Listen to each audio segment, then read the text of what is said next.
The call came at 3:47 p.m. on a Tuesday, right when I was reviewing a particularly fraudulent-looking water damage claim. Vanessa's voice had that breezy, dismissive tone she used when she was about to ruin my day. "Hey, babe, so I borrowed your car and got in a little accident. You're not mad, right?" Before we dive deeper into this story, I have one small request.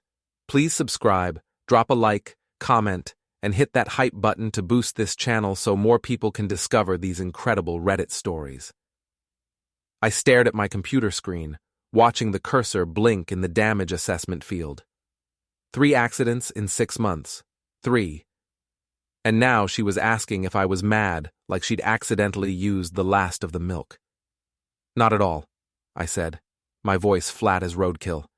"Define little accident." "Well, the other car is pretty banged up, but yours just has some scratches and maybe a dent. The guy was totally aggressive about it, though.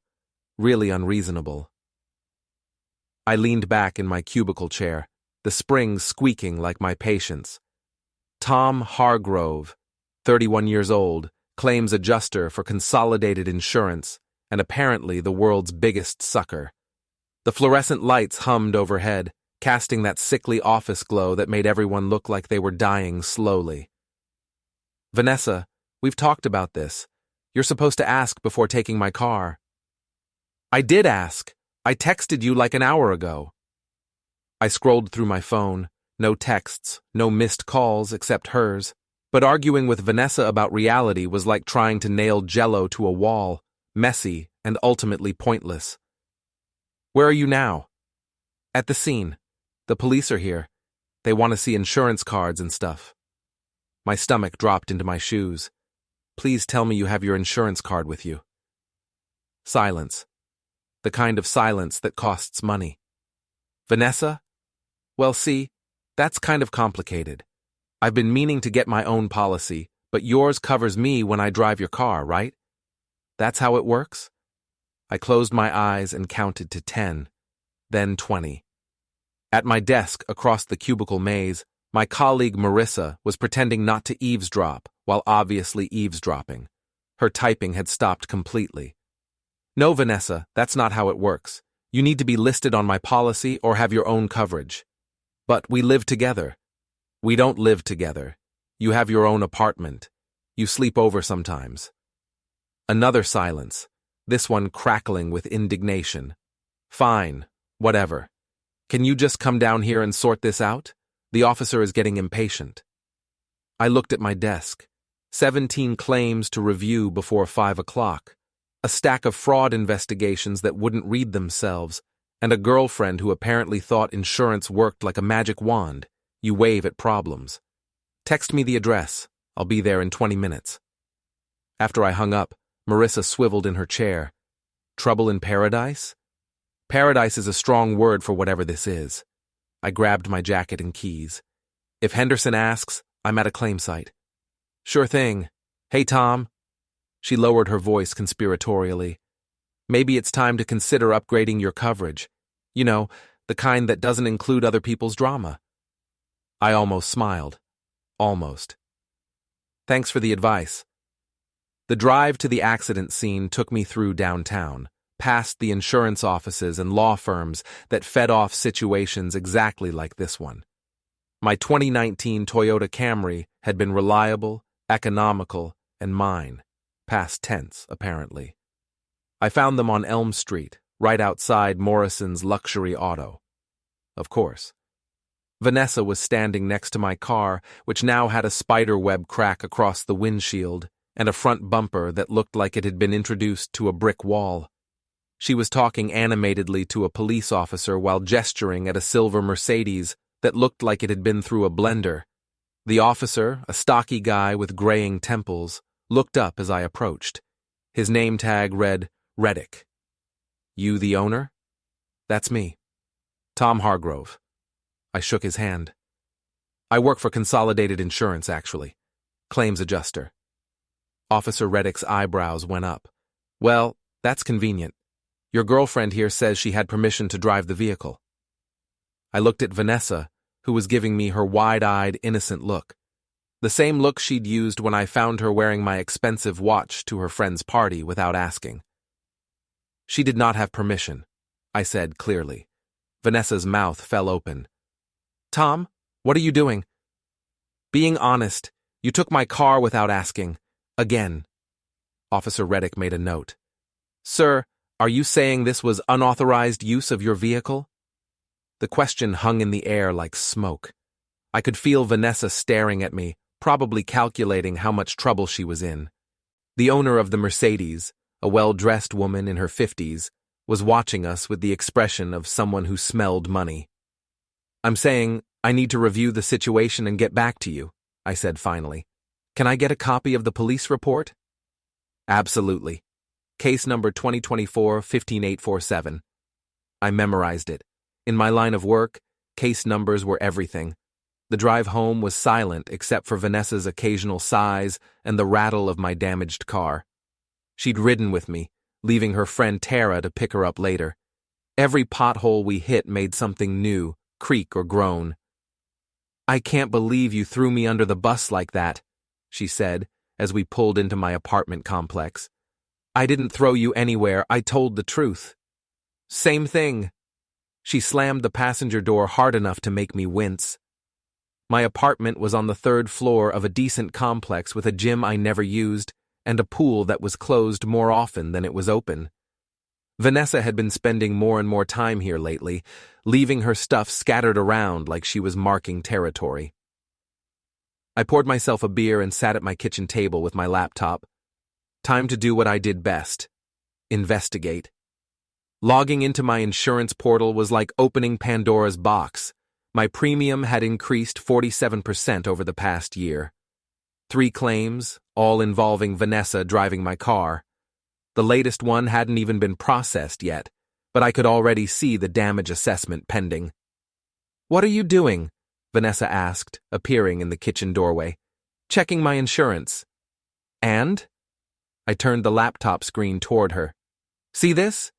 This is what happens when someone has 3 accidents in 6 months. She squinted at the numbers. That can't be right. It's right, and it's about to get worse. Well, what are we going to do about it? We. Like this was a team effort, like she hadn't single-handedly turned my reliable transportation into expensive scrap metal. We aren't going to do anything. You are going to get your own insurance policy and stop driving my car. That's not fair. Insurance is expensive. I stared at her. You think it's expensive for you? Look at what I'm paying. She crossed her arms. I don't have the money for insurance right now. Things are tight. Then take the bus. The bus? Tom, be serious. I am being serious. Absolutely serious. She studied my face, probably looking for signs that I was bluffing. She wouldn't find any. Something had shifted during that conversation with Officer Reddick. Some internal switch had flipped from accommodating boyfriend to claims adjuster who smells fraud. Fine, she said. I'll figure something out. After she left, I opened a new browser window and started researching Massachusetts law on unauthorized use of vehicles. The statute was clear. Taking someone's car without permission was a crime, even if you were dating them. I made myself another beer and settled in for a long night of reading. The next morning brought a voicemail from Mercedes Lady. Her name was Patricia Henley, and she wanted to discuss the incident and appropriate compensation for damages and inconvenience. Her tone suggested she'd done this before. I was sitting in my cubicle reviewing a suspicious house fire claim when Marissa rolled her chair over. So, how bad was it yesterday? Bad enough. My car looks like it lost a fight with a parking meter. And the girlfriend situation? I glanced around the office. Our supervisor, Henderson, was in his glass-walled office, probably reading the sports section and pretending to work. The morning crowd was still settling in with their coffee and complaints. Let's just say I'm considering some policy changes. Marissa lowered her voice. You know, I saw Vanessa at Murphy's bar last weekend. She was with some guy I didn't recognize. My fingers stopped typing. What kind of guy?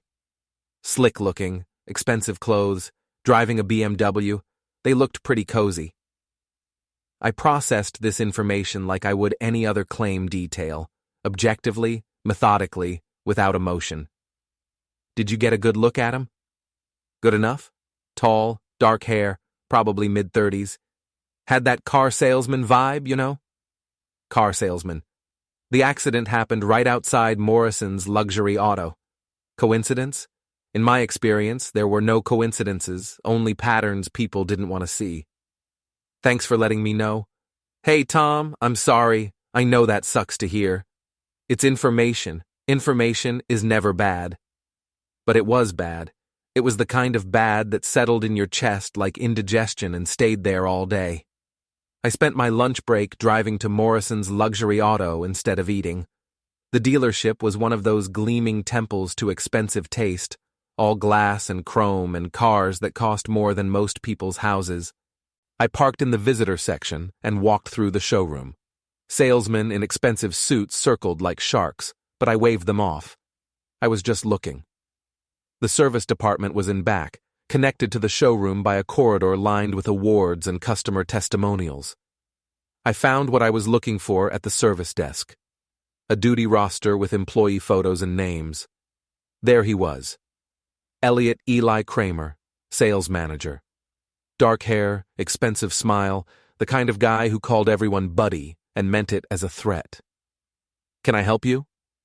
I turned. A young woman in a Morrison's polo shirt was looking at me expectantly. Just checking on a friend, I said. Eli Kramer. He around today? Mr. Kramer is with a customer right now. Can I take a message? No message. I'll catch him later. I drove back to work with a new understanding of my situation. Vanessa wasn't just careless with my car. She was careless with me. The difference was, I could do something about it. That evening, I called my insurance company from my apartment. Consolidated Insurance, this is Jennifer. How can I help you? Hi, Jennifer. This is Tom Hargrove. Policy number CH4471829. I need to make some changes to my coverage. Of course, Mr. Hargrove. What kind of changes? I need to remove an authorized driver from my policy. Sure, I can help with that. What's the name of the driver you'd like to remove? Vanessa Morales. I heard typing. I see Ms. Morales listed here as an occasional driver. Removing her will actually lower your premium slightly. Any particular reason for the change? We're no longer in a relationship. I understand. I'll process that removal immediately. Is there anything else I can help you with today? Actually, yes. I need to file a police report regarding unauthorized use of my vehicle. How does that affect my current claims? More typing, longer this time. Mr. Hargrove, if you're alleging unauthorized use, that could potentially void coverage for the incident. Are you sure you want to proceed? I'm sure. Okay. You'll need to provide us with the police report number once it's filed. We'll investigate accordingly. After I hung up, I sat in my kitchen and opened a beer.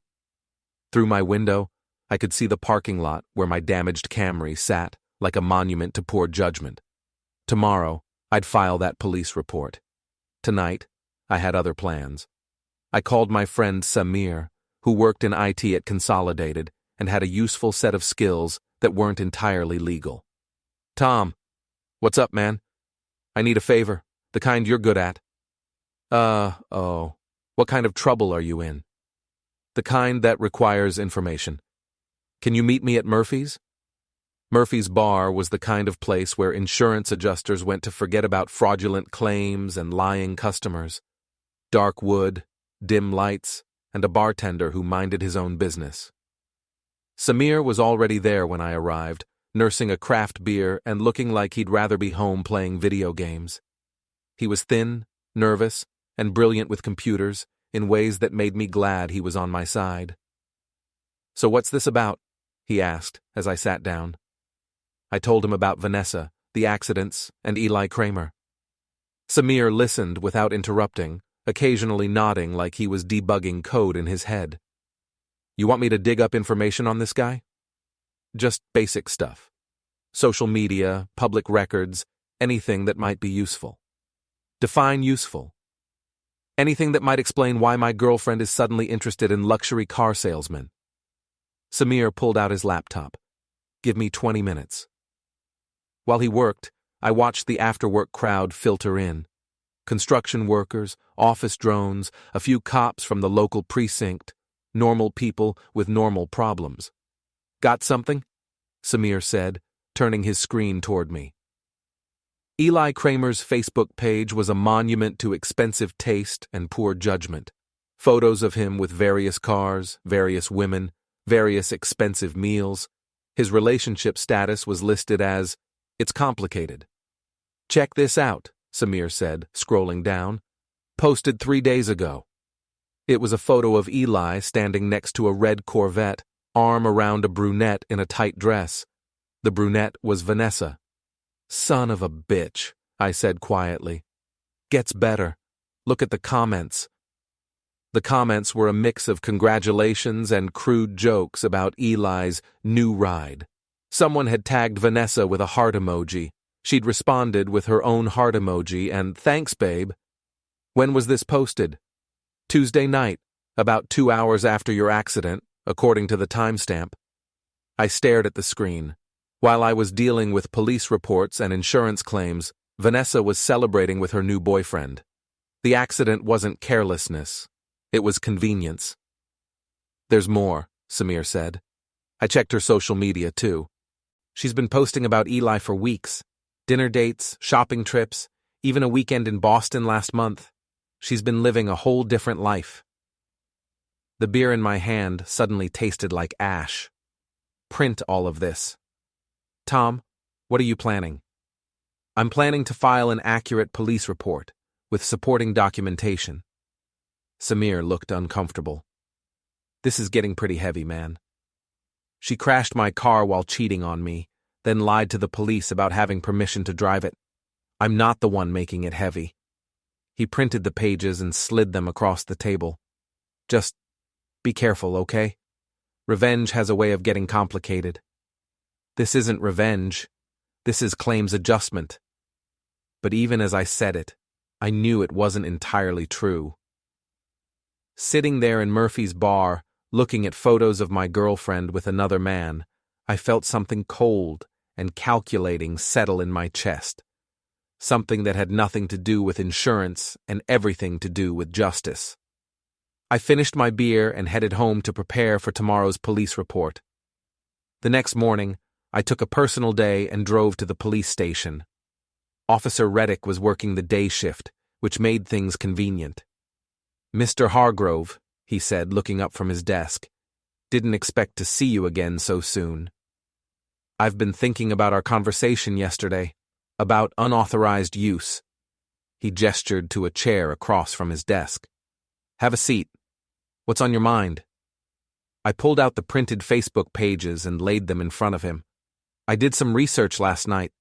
Turns out my girlfriend has been seeing someone else, someone who works at the dealership where the accident happened. Reddick studied the photos, his expression neutral. This is the woman who was driving your car? Yes, Vanessa Morales. And this is Elliot Kramer. He's a sales manager at Morrison's Luxury Auto. So you think she took your car to see this guy? I think she took my car without permission, period. The fact that she was seeing someone else just explains the pattern of behavior. Reddick leaned back in his chair. Pattern of behavior? I pulled out my insurance records. 3 accidents in 6 months, all while she was driving my car. Each time she claimed she had permission. Each time she didn't. Why didn't you report the previous incidents? Because I was an idiot who thought I was being a good boyfriend. Now I know better. He made notes while I talked. Professional, thorough, the kind of documentation that would hold up in court. Mr. Hargrove, I have to ask, are you doing this because you're angry about the cheating, or because you genuinely believe a crime was committed? Both, I said. But the crime happened regardless of how I feel about it. Fair enough. I'll need you to file a formal complaint. Are you prepared to press charges if we determine unauthorized use occurred? I thought about Vanessa's face when she realized I wasn't going to cover for her anymore. About Eli Kramer's smug smile in those Facebook photos, about my insurance premiums and my damaged car, and the casual way she'd asked if I was mad. Yes, I said. I'm prepared. The paperwork took an hour. By the time I left the station, Vanessa Morales was officially under investigation for unauthorized use of a motor vehicle. I drove straight to Morrison's luxury auto. The showroom was busy with lunchtime customers, couples looking at cars they probably couldn't afford. I spotted Eli immediately. He was showing a red Mustang to a young couple, his salesman's smile cranked up to maximum wattage. I waited until he was alone, then approached. Eli Kramer? He turned, the smile faltering slightly when he didn't recognize me. That's right. Are you looking for something specific today? Information, actually, about Vanessa Morales. The smile disappeared completely. I'm sorry, who are you? Tom Hargrove, Vanessa's boyfriend. Well, ex-boyfriend as of yesterday. His face went through several expressions before settling on cautious confusion.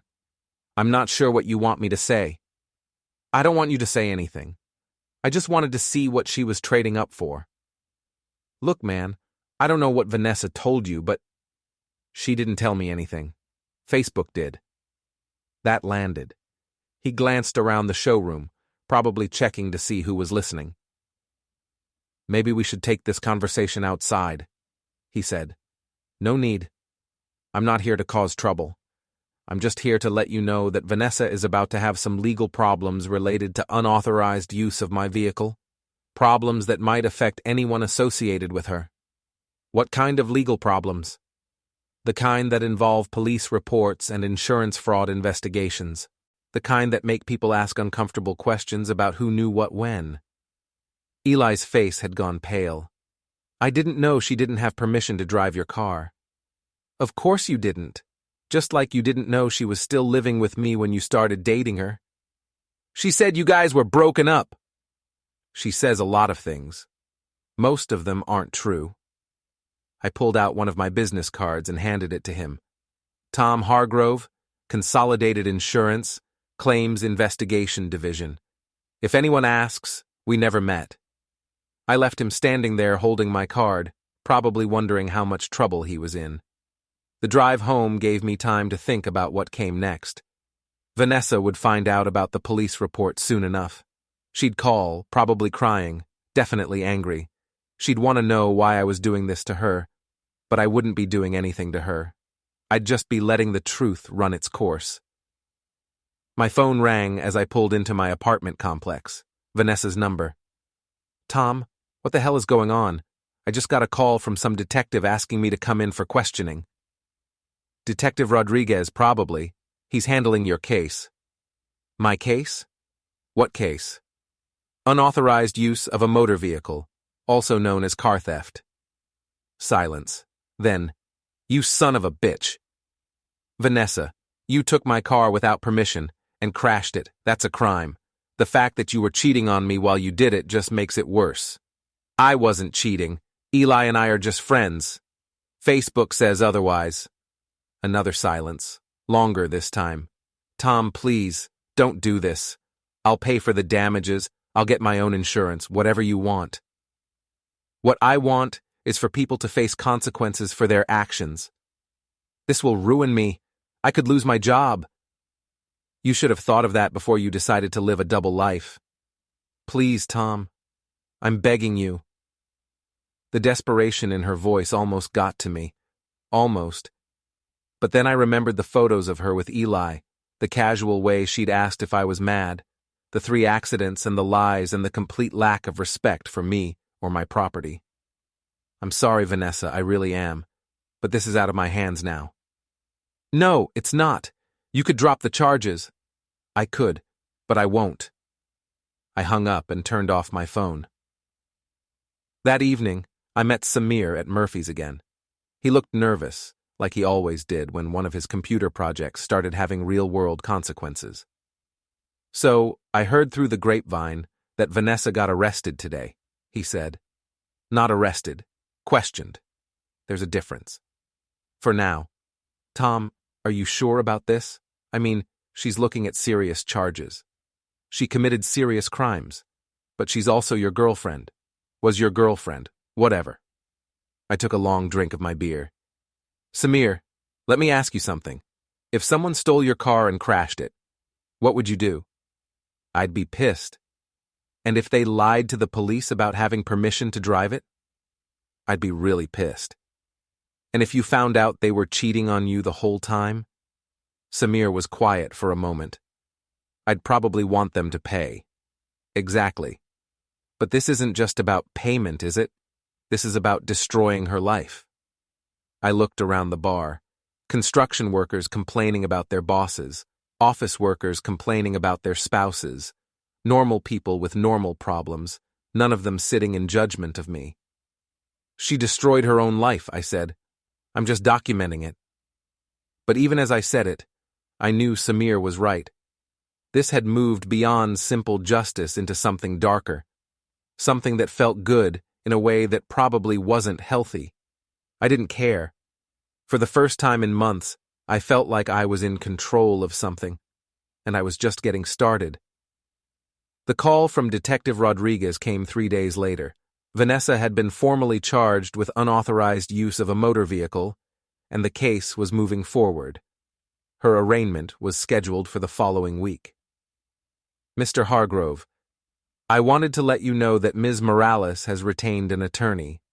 They're claiming this is a domestic dispute, not a criminal matter. What does that mean for the case? It means they're going to argue that you two had an understanding about the car, that this is just a boyfriend-girlfriend spat that got out of hand. I sat in my cubicle, watching Marissa pretend not to listen to my conversation. Detective, I have documentation that she was seeing someone else during our relationship. This wasn't a misunderstanding. I know. That's actually why I'm calling. The defense is going to paint you as a vindictive ex-boyfriend. They'll say you're using the legal system to get revenge for the cheating. Are they wrong? Rodriguez was quiet for a moment. Mr. Hargrove, I've been doing this for 15 years. I've seen a lot of domestic situations that turned ugly. The question isn't whether you're angry about the cheating. The question is whether a crime was committed. And? Based on the evidence, I believe it was. But you need to understand that this is going to get messy. Her lawyer is good, and they're going to make this about your relationship, not about the car. After I hung up, I sat staring at my computer screen. A fraudulent slip-and-fall claim stared back at me, but I couldn't focus on it. My personal life had become more complicated than any insurance fraud I'd ever investigated. Marissa rolled her chair over. Everything okay? Define okay. You look like someone who's having second thoughts. I'm having thoughts. Whether they're second thoughts is debatable. She glanced around the office, then leaned closer. Tom, can I give you some advice? Shoot. Be careful. I've seen relationships blow up before, but this is different. This is legal stuff, criminal stuff. Once you go down this road, there's no taking it back. What would you do? Honestly, I'd probably do exactly what you're doing, but I'd also be scared as hell about where it might lead. That afternoon, I got a call from an unknown number. Tom, this is Patricia Henley. We spoke briefly after the accident. Mercedes lady. I'd almost forgotten about her and all the criminal drama. Ms. Henley, what can I do for you? Well, I've been dealing with your insurance company about my car, and they're telling me that coverage might be denied because the driver wasn't authorized. Is that true? It's possible. The case is under investigation. I see. Well, that puts me in a difficult position. My car has significant damage, and I'm being told I might have to sue Ms. Morales directly for compensation. I almost smiled. Almost. That's between you and your attorney, Ms. Henley. Actually, I was hoping we could work something out. I understand you're upset with Ms. Morales, but I'm an innocent victim here. I just want my car fixed. I sympathize with your situation, but I'm not the one who hit you. No, but you're the one pressing charges that could leave me without any way to recover damages. The conversation continued for another 10 minutes. with Patricia Henley making increasingly desperate offers to settle the matter privately. I listened politely and declined everything. After I hung up, I realized something had changed. I wasn't just angry anymore. I was enjoying this. That evening, I drove past Vanessa's apartment complex. Her car was there, along with a BMW I recognized from Eli's Facebook page. Even facing criminal charges, she was still seeing him. I parked across the street and called my friend Nina, a retired cop who lived in my building. She'd always been good for advice about legal matters. "Nina, it's Tom. Can I ask you something hypothetical?" "Shoot." "If someone was charged with unauthorized use of a vehicle, and they continued to associate with people who might have been involved in the original incident, would that affect their case?" "You mean like showing a pattern of poor judgment?" "Something like that." "Tom, what are you up to?" "Nothing illegal." "That's not what I asked." I watched Eli's BMW through my windshield. "I'm just trying to understand how the legal system works." "The legal system works fine when people let it work. It gets complicated when people try to help it along." "Meaning?" "Meaning don't do anything stupid. Whatever Vanessa did to you, let the courts handle it." "And if the courts don't handle it the way I think they should?" "Then you accept it and move on with your life." But moving on had never been my strong suit. In my job, I investigated insurance fraud until every loose end was tied up, every inconsistency explained. I didn't see why my personal life should be any different. I drove home and spent the evening researching Massachusetts civil law. If Vanessa beat the criminal charges, there were other options: civil suits for conversion of property, intentional infliction of emotional distress, fraud. The law was like insurance, complicated but logical once you understood the rules. And I was very good at understanding rules. My phone buzzed with a text from an unknown number. "We need to talk. Eli." I stared at the message for a long time before responding. Murphy's Bar, 1 hour. This was getting interesting. Eli was already at Murphy's when I arrived, sitting in a back booth and looking like a man who'd lost a lot of sleep. His usual salesman confidence had been replaced by something that looked suspiciously like fear. "Thanks for coming," he said as I sat down. "Thanks for texting. I was wondering when you'd want to chat." The waitress came over, and I ordered a beer. Eli was nursing what looked like whiskey. "Look, Tom, I think we got off on the wrong foot." "Did we? I thought we got off exactly right." He shifted uncomfortably. "Vanessa told me what happened, about the charges. That's heavy stuff." "It's appropriate stuff. She could go to jail." "She could. Probably won't, but she could." Eli took a drink, his hand not quite steady. "She says you're doing this because you're angry about us." "She says a lot of things. Most of them aren't true. But this is about us, isn't it? About me and her." I studied his face. He was younger than I'd thought, maybe late 20s, with the kind of soft features that suggested he'd never been in a real fight. The expensive clothes and cocky attitude were just costume. "Eli, let me explain something to you. Vanessa stole my car. Not borrowed, not misunderstood the rules, stole. She crashed it while committing that theft. Then she lied to the police about having permission to drive it. Those are crimes. But you guys were dating. Dating someone doesn't give you the right to steal their property. She didn't think of it as stealing. What she thought doesn't matter. What matters is what she did." Eli finished his whiskey and signaled for another. "Okay, fine. But what do you want from me?" "Nothing. You're not my problem." "Then why did you come to the dealership? Why are you meeting with me now?" I leaned back in the booth. "Because I'm curious about what kind of man starts dating someone else's girlfriend, then acts surprised when it gets complicated." "I didn't know she was still with you. She said you guys were broken up." "And you believed her?"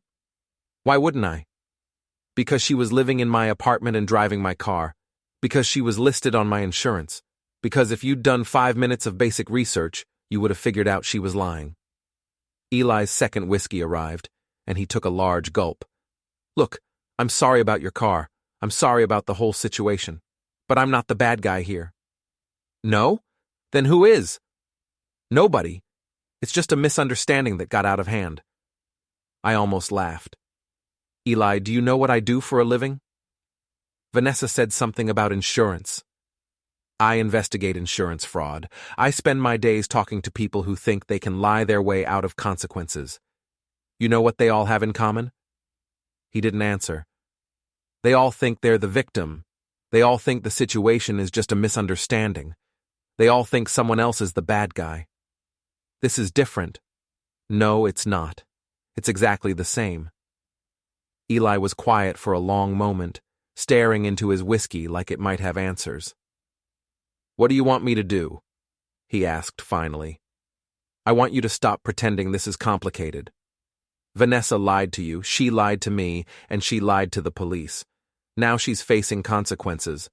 That's not a misunderstanding. That's justice. And if I stop seeing her? That's between you and her. I don't care who she dates. You don't? Eli, I wouldn't take Vanessa back if she came with a full insurance policy and a written apology. This isn't about winning her back. This is about making sure actions have consequences. He finished his second whiskey and stood up, a little unsteady. You're a cold son of a bitch, you know that? I'm a thorough son of a bitch. There's a difference. After he left, I sat in the booth for another hour, thinking about consequences and justice and the difference between the two. My phone buzzed with texts from Vanessa, increasingly desperate messages about talking things through and working things out. I deleted them without reading them completely. The next morning brought a call from Vanessa's attorney, a woman named Sarah Crane, who sounded like she'd been doing criminal defense since before I was born. Mr. Hargrove, I represent Vanessa Morales. I'd like to discuss the charges against my client. I'm listening. My client is willing to make full restitution for any damages to your vehicle and accept responsibility for the accident. In exchange, we'd like you to consider dropping the criminal charges. No. Mr. Hargrove, I don't think you understand the seriousness of what you're doing. My client could face jail time, lose her job, have a permanent criminal record, all over what amounts to a domestic dispute. Ms. Crane, I don't think you understand the seriousness of what your client did. She committed multiple felonies. Alleged felonies. And the prosecution's case relies entirely on your testimony about permission and authorization. Juries don't like vindictive ex-boyfriends. Then I guess we'll find out what this jury likes. Mr. Hargrove, my client is prepared to offer significant financial compensation in addition to covering your damages. We're talking about enough money to buy a much better car than the one that was damaged. I almost admired the lawyer's directness. Almost. Ms. Crane, your client doesn't have enough money to make this go away. Everyone has a price, Mr. Hargrove. You're right. My price is watching Vanessa face consequences for her actions. The lawyer was quiet for a moment. I see.